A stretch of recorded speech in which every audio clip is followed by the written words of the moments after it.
In the depths of Mount Doom, where shadow and flame dance eternal, a golden band of metal lies suspended over molten rock.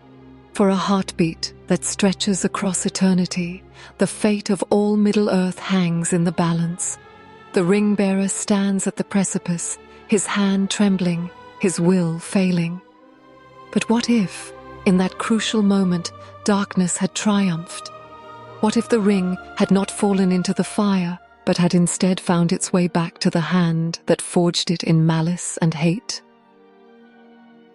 The eye of Sauron turns westward, no longer searching, for it has found what it sought.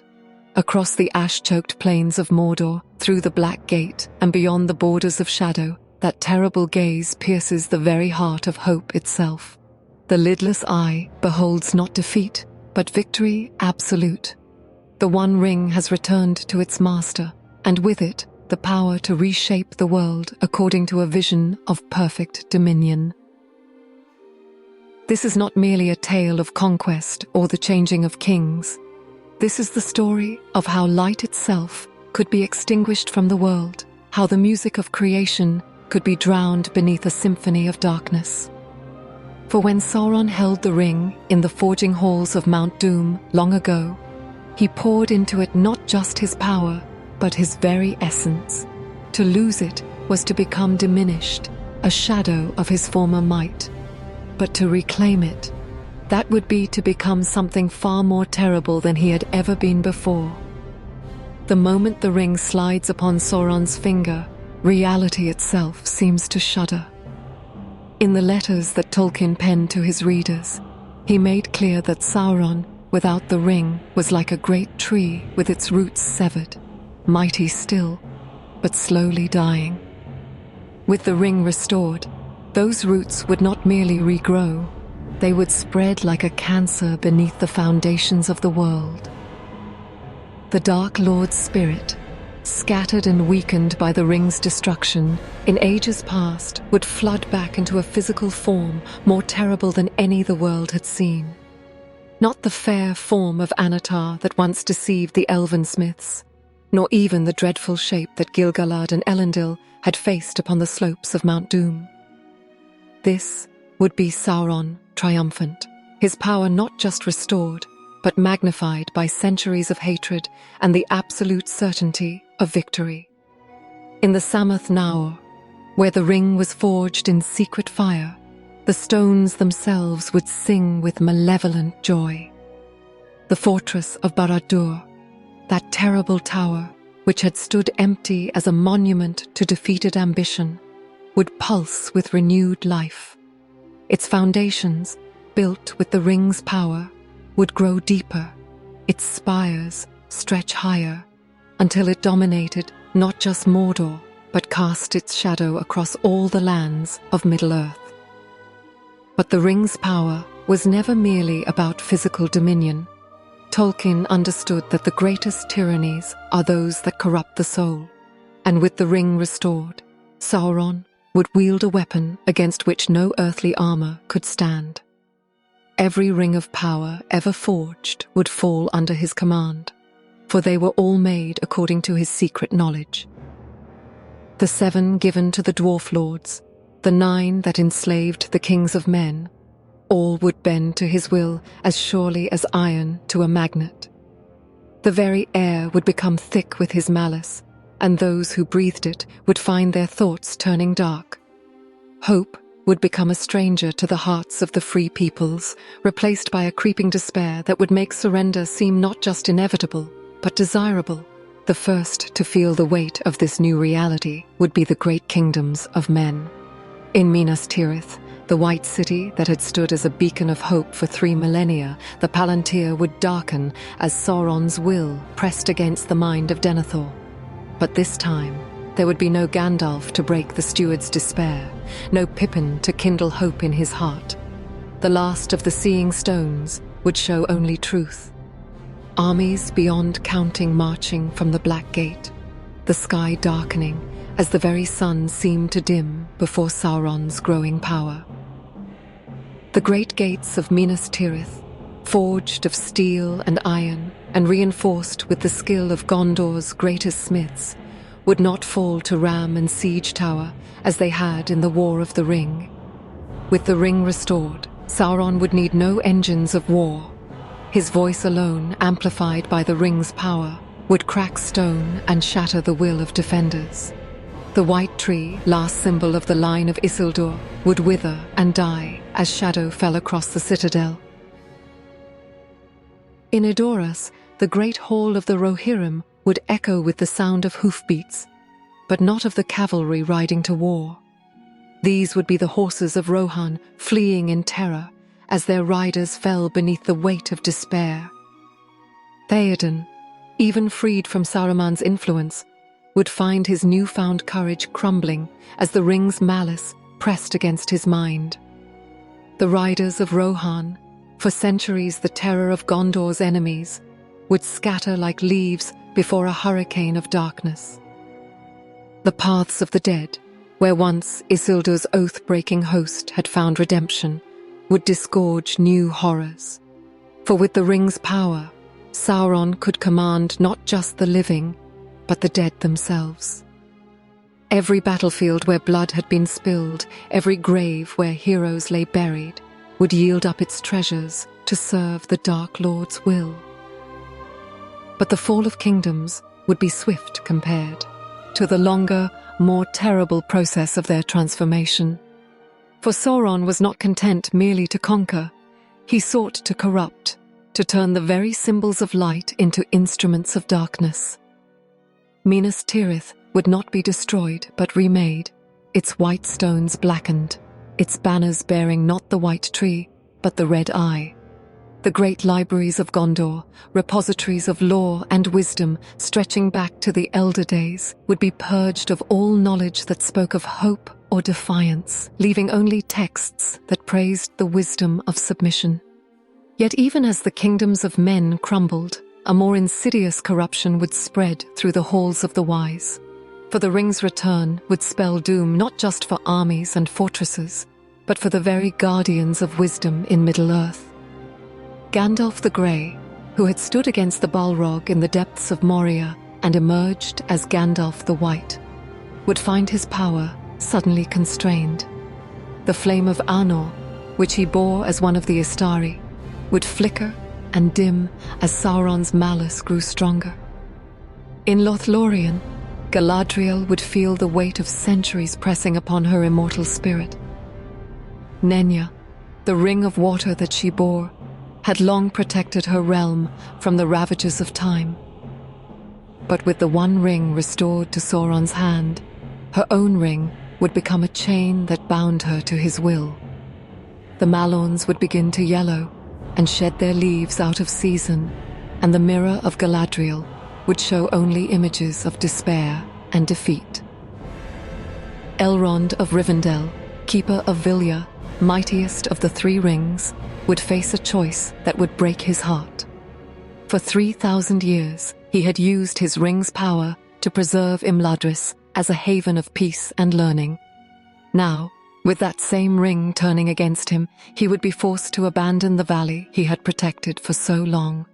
The last homely house would empty as its master fled in to the west, leaving behind libraries and memories stretching back to the elder days. But perhaps most tragic of all would be the fate of the Istari themselves. Saruman, already fallen to corruption, would grovel before his new master, offering what remained of Isengard's war machines in tribute. Radagast the Brown would retreat deeper into the wild places, but even there he would find no sanctuary, as the very beasts and birds he loved began to turn savage under the ring's influence. And Gandalf, wise Gandalf, who had guided the Fellowship through shadow and flame, would face the ultimate test of his mission. Sent by the Valar to guide and counsel, never to dominate or rule through force, he would find himself powerless to act as Sauron's will, pressed against the fundamental nature of his being. The White Wizard would become grey once more, then fade entirely, as the light of the West grew distant and cold. With the great powers of the free peoples broken or corrupted, the lesser folk would find themselves defenseless against a tide of darkness that swept across all the lands of Middle-earth. In the Shire, where hobbits had lived in peace for centuries, the party tree would be cut down not by ruffians, but by creatures far more terrible. Bag End would be ransacked, its round door torn from its hinges, its gardens trampled into mud beneath the boots of orcs who took a special delight in destroying all that was green and growing. Hobbiton, Bywater, Michel Delving, all the peaceful villages of the Shire would be transformed into labour camps where the remaining hobbits would toil in mines and forges, their natural cheer slowly ground away under the weight of endless, hopeless work. The old mill would be torn down and replaced with a great factory that belched black smoke, and the Brandywine would run dark with the poisons of industry. In the halls of Erebor, the dwarves would face a choice between slavery and extinction. Their legendary skill in working citole, one and metal, would be turned to Sauron's purposes as they were forced to forge weapons and armor for his growing armies.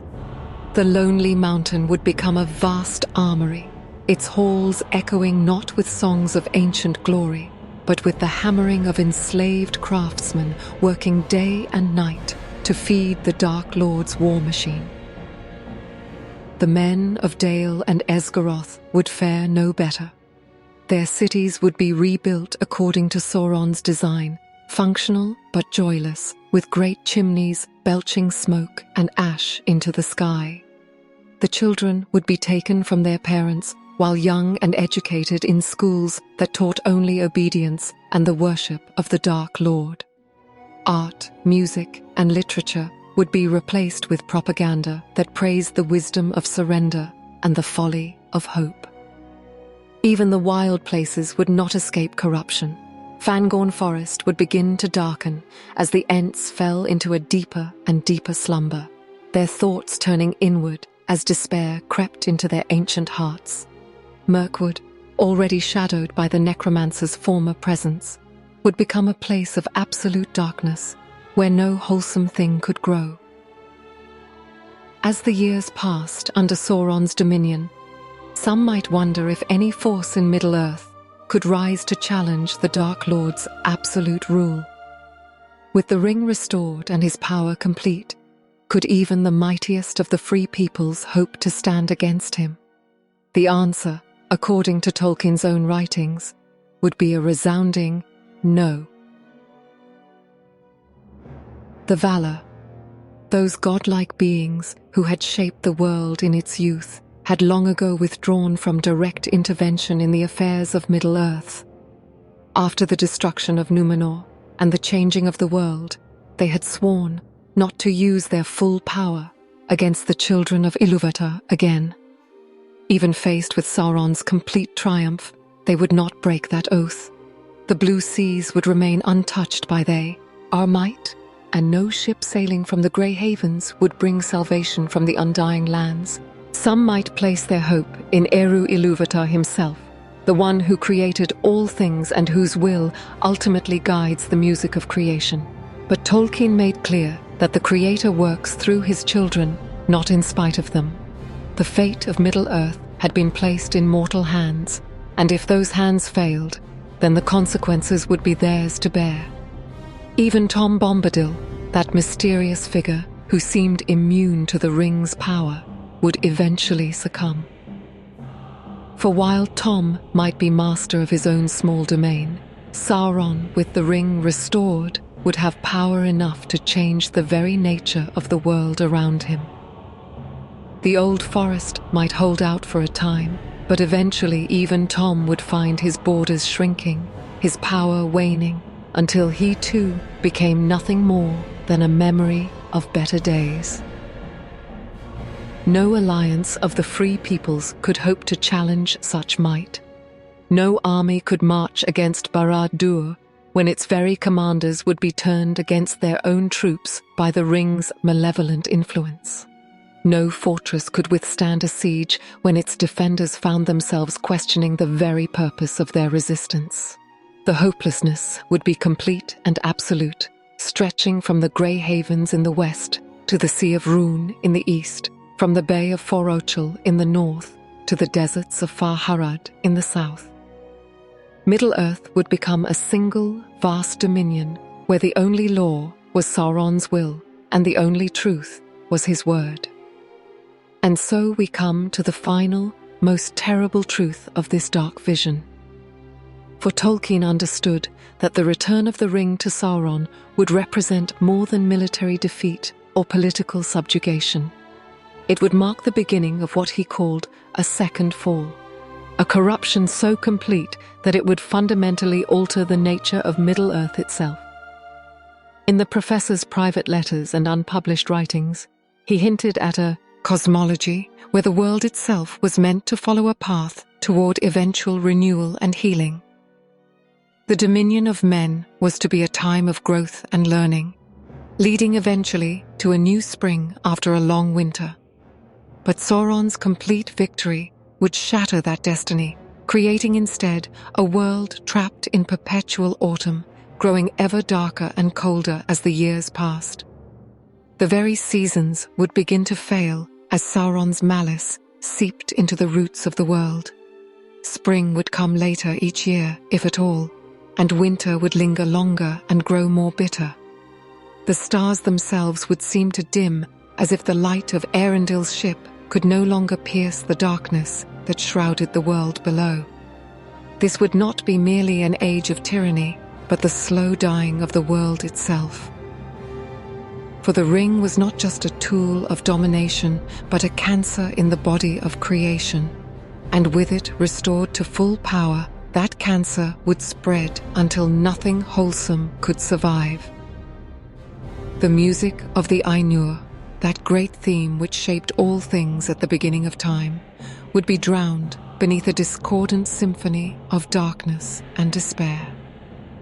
In the end, such a world would face only one possible fate: the final breaking of all things and the coming of what Tolkien called the last music.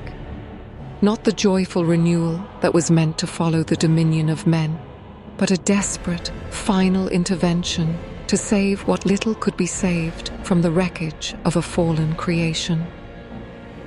Perhaps in some distant age, after the world had been broken and remade, the Shire would bloom again, and children would laugh beneath the party tree. Perhaps the towers of Minas Tirith would rise once more in white stone, and the banners of Rohan would flutter in clean wind across green fields. But that would be another world, another song entirely, built from the ashes of the one that Sauron's triumph had destroyed. This is why the quest of the ring-bearer mattered so much. Not just to save kingdoms or preserve the lives of the free peoples, but to ensure that the world itself would continue to turn toward the light. In the end, a single act of courage in the fires of Mount Doom would prove to be the hinge upon which the entire fate of creation turned. The difference between hope and despair, between life and death, between the music of creation and the silence of the void. All of it balanced on the edge of a precipice, waiting for a small hand to either cast away a ring of gold or let it claim him forever. Dear listener, this story ends, but many await. Subscribe so no tale escapes you.